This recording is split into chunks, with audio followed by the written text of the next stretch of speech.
Anda kembali di Kabar Siang pemirsa. Menteri Ketenagakerjaan Ida Fauzia menerbitkan peraturan yang menuai kontroversi tentang tata cara persyaratan pembayaran jaminan hari tua yang baru bisa dicairkan setelah peserta berusia 56 tahun. Apa tujuan Permenaker nomor 2 tahun 2022 ini dikeluarkan dan benarkah semata-mata untuk melindungi para pekerja hari tua?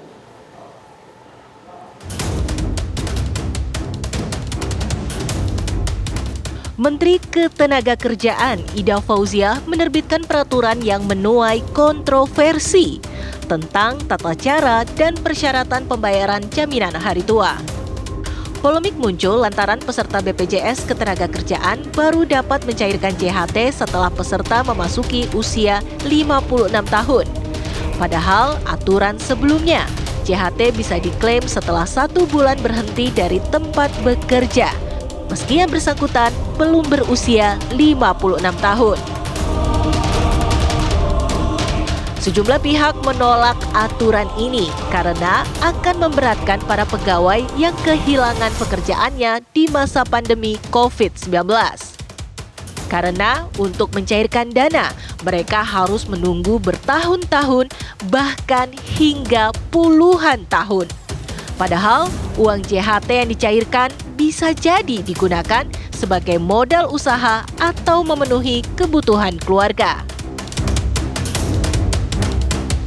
Tak hanya itu, hadirnya Permenaker nomor 2 tahun 2022 tentang cara dan persyaratan pembayaran manfaat jaminan hari tua ini juga memunculkan petisi penolakan dari kalangan para pekerja. Berdasarkan pantauan TV One, per hari Minggu 13 Februari 2021 pukul 14:44 waktu Indonesia Barat di website change.org. Petisi itu telah ditandatangani 283.689 orang. Munculnya Permenaker nomor 2 tahun 2022 juga mendapat perhatian anggota Komisi 9 DPR RI dari fraksi Partai Keadilan Sejahtera, Neti Prasetyani. Ia menilai Permenaker mencederai kemanusiaan dan mengabaikan kondisi para pekerja yang tengah tertekan karena kondisi pandemi COVID-19. Pandemi ini bukan hanya berdampak pada sektor kesehatan, namun juga merangsek ke ruang-ruang sosial dan ekonomi masyarakat. Sehingga pembentukan Permenaker nomor 2 tahun 2022 ini saya anggap tidak mempertimbangkan aspek sosiologis dan juga suasana psikologis para pekerja yang hari ini banyak mengalami pemutusan hubungan kerja dan bahkan juga dirumahkan.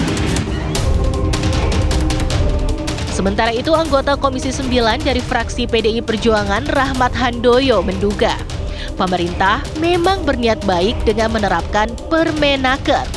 Namun, melihat kondisi ekonomi masyarakat saat ini, Rahmat meminta aturan tersebut untuk ditinjau kembali. Kira ini menjadi persoalan yang harus kita diskusikan. Di saat pandemi, saudara kita yang PHK, kemudian tidak bekerja, di saat pandemi saya kira untuk bergaji UMR maupun di bawah UMR ketika sudah tidak ada dana lagi untuk melangsungkan hidupnya atau melanjutkan hidupnya, saya kira salah satu cara adalah JHT menjadi salah satu cara untuk mencarikan solusi. Nah, ini menjadi keprihatinan semua memang, tetapi dipahami semuanya niat pemerintah bagus, tetapi ketika harus dihadapkan pada suasana kebatinan masyarakat pekerja kita yang JHT adalah salah satu cara untuk menyambung hidup, saya kira harus dipahami. Nah, saya kira sekarang yang paling penting adalah bagaimana pemerintah bersama jajarannya dalam ini Kementerian Tenaga Kerja untuk melakukan satu dialog terhadap keputusan dan kebijakan ini. Saya kira dimungkinkan juga, direview, mengapa tidak? Kalau yang penting adalah bagaimana agar sosialisasi itu manfaat, filosofinya seperti apa, nilai ekonominya seperti apa, para pekerja itu bisa menerima dulu. Lantas, apa tujuan Permenaker nomor 2 tahun 2022 ini dikeluarkan? Benarkah semata-mata demi melindungi para pekerja di hari tua? Tim TV One mengabarkan.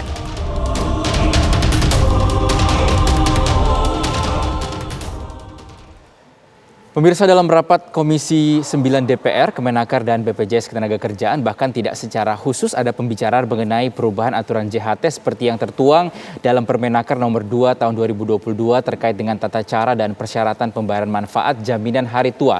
Lalu benarkah belum ada pembahasan mengenai perubahan aturan pencairan manfaat jaminan hari tua BPJS Ketenagakerjaan di DPR, dan bagaimana sikap partai politik di DPR?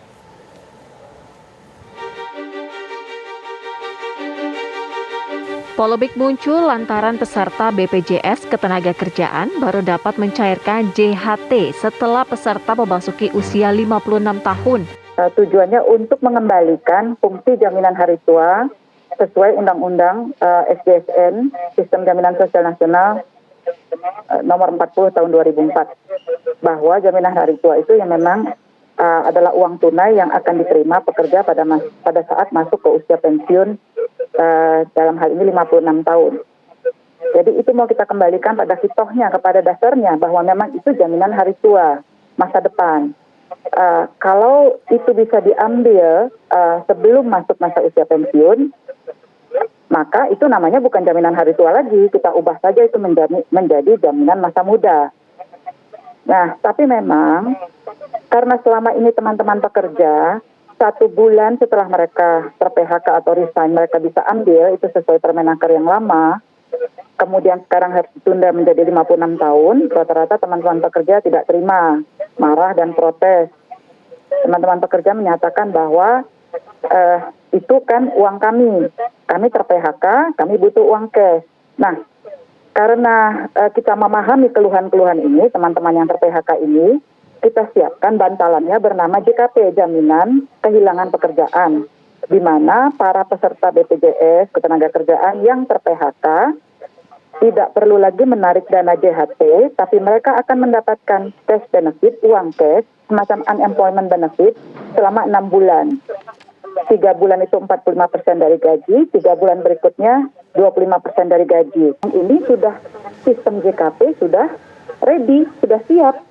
Pemerintah sudah masukkan anggaran 6 triliun untuk jaminan kehilangan pekerjaan. Lalu setiap bulan pemerintah akan mengiur. Jadi teman-teman ingat bahwa tidak ada uang pekerja dan tidak ada uang pengusaha di JKP. Anggota Komisi 9 DPR RI dari fraksi Partai Amanat Nasional, Saleh Partaunan Daulay, menilai aturan ini tidak fair untuk para pekerja. Permenaker ini itu dikeluarkan saya kira dalam situasi sosiologis yang tidak tepat. Kalau kita membuat aturan perundangan itu minimal ada 3 loh yang harus dilihat tuh. Misalnya landasan filosofisnya apa, landasan yuridisnya apa, kemudian landasan sosiologisnya apa. Ini menurut saya landasan sosiologisnya nggak tepat. Kenapa? Karena di tengah situasi pandemi seperti ini ada aturan yang katakanlah ini dinilai itu bertentangan dengan hajat hidup para pekerja. Kenapa? Karena para pekerja ini kalau misalnya katakan 280.000 lebih yang sudah tanda tangan petisi, itu artinya itu ada banyak penolakan yang luar biasa di luar sana yang melihat bahwa aturan ini tidak fair untuk para pekerja. Ingin meluruskan sedikit tadi apa yang disampaikan oleh Mbak Dita, ya, yang terkait dengan katakanlah disebut bahwa tidak ada uang pekerja di dalam JKP. Itu sebetulnya tidak betul. Kenapa? JKP itu ada rekomposisi di situ, rekomposisi dari jaminan kematian dan jaminan kecelakaan. Mungkin karena jaminan kematian dan jaminan kecelakaan itu anggarannya lebih sedikit dikeluarkan sehingga bisa direkomposisi untuk menutupi jaminan kehilangan pekerjaan. Kemudian ditambah dengan APBN, itu berarti itu tetap saja ada anggaran dari para pekerja. Wajar kalau pekerja merasa bahwa uang yang ada di sana yang akan dibagikan untuk JKP itu adalah bagian dari uang mereka yang mereka berhak untuk ya katakanlah menentukan. Said Iqbal mengatakan JHT ini merupakan solusi bagi pekerja yang di PHK untuk melanjutkan hidup. Harus ada penyangga, buffer. Buffernya itu adalah selama ini setidak-tidaknya JHT membantu untuk kawan-kawan bertahan hidup ketika mereka di PHK. Nah, yang perlu dipahami bagi kami Serikat Buruh dan saya ILO Governing Body berkantor di Jeneva, lazim, namanya aja social security. Security itu bisa jaminan, bisa keamanan. Lazim apabila keadaan shock ekonomi, krisis ekonomi, pandemi, wabah penyakit yang merajalela, kemudian mengganggu ekonomi, maka diambil dana jaminan sosial. Yunani, Turki, bahkan Jerman beberapa waktu yang lalu, negara-negara di Nordik, bahkan Australia, wajar kalau menggunakan dana jaminan sosial ketika terjadi shock ekonomi dan terjadi PHK besar-besaran. Baik.